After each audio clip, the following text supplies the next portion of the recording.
Step back. I've always enjoyed working with my hands.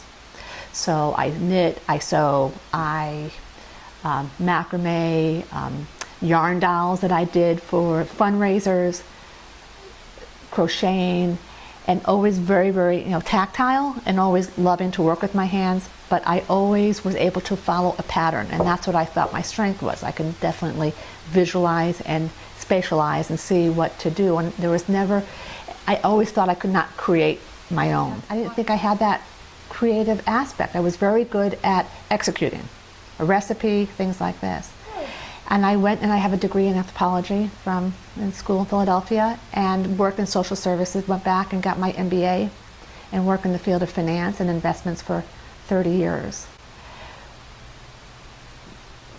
I love color, and I've always loved small, precious containers. And so I had a bunch of things on my dresser that I would put my little precious things in. Is that part of your anthropology? I don't think so. I think it was my love of color and small things. The anthropology is definitely the ability to communicate with others and to really seek where others come from and understanding of different cultures and enjoying speaking with people. I also worked in social services before I went and did the MBA. There was a woman named Kristen, and I forget her last name, and I'll have to get it, who sold things at a local studio shop in Philadelphia, in Swarthmore, who made these little Millefiori beads and color, and she gave a 2-day workshop with original Fimo, and it was like, you couldn't go to sleep at night because it was just so exciting. And the clay was hard, but I made some neat beads and I made some great things. What year was that? 1996. And after about a year of working with it, not knowing color, not knowing how I arrived at that favorite olive green, and the clay being so difficult to condition, I basically stopped. So 10 years later, I'm at my cousin's house and I see these beautiful bowls that were Karin Noyes.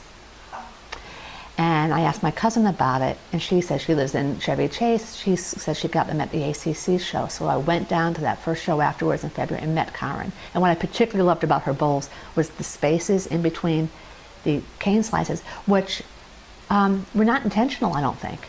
But that's really what I loved about it, and the color. And I bought a few, and that's when I came home. And then she told me about Fimo Soft, because I didn't know that there were new formulations. I was busy with raising kids and knitting and. But you're basically back to a hard clay again. You use Kato, right? But it's easy to condition. Is it? It's easier to condition, and I also like the feel of the Kato. So, but I started with the Primo, Fimo Soft, and I got the colors out of the package, and I love that first bowl because it just shows me where it started, and that's how I started with the bowls. Huh.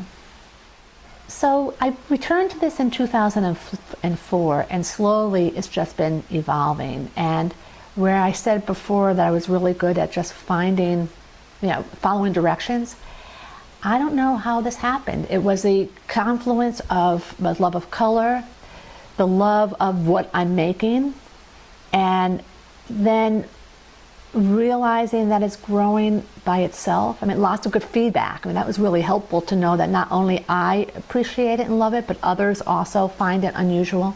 And was that guild, or? It was with really the support of the Philadelphia Polymer Area Clay Guild. Philadelphia Area Polymer Clay Guild has really, people there were supportive and helping with ideas and sharing. And then the greater community that I have since met. So that. Well, the other thing is I never thought of myself as an artist because I was not creating, I was just executing. And that has evolved, and I had to say, okay, well, now I am an artist. How did it get there? I don't know. I could not push this. This 10, 11 years since I returned to it, I could not have made it happen after year 3. It definitely is an evolution, and it has to, I'm no longer, I have had enough confidence to see that the work evolves, that I know it's going to evolve some more. Do you sell? Do you produce? Or? Well, it's been that's part of the journey. I was together with some polymer people and trying to figure out, do I want to teach? Do I want to do tutorials? What's important to me? What's important is to create. And I kept saying that, it's to create. And so, gallery, I'm in a few galleries, one is, around, and I got a host. Did a show at Rittenhouse Square this past weekend, and the gallery came up to me and wants to wholesale me. So, but Cynthia, it's just me doing it. And it takes time. So in order to really do big commissions, or wholesale, it's like, I couldn't do it because, well, my intention was to start working with the translucencies because I had an idea, still have an idea of making a translucent window, going towards artwork. And so what I'm working on here now with this translucent bowl that I just made and cooked to see how it will look, to continue on with the lamps, and to also see about making artwork and perhaps interspersing it with some of the dimensionality work that I'm doing. Doing those bigger pieces, the lamp, the frame, the new piece of artwork, is working with both sides of the brain.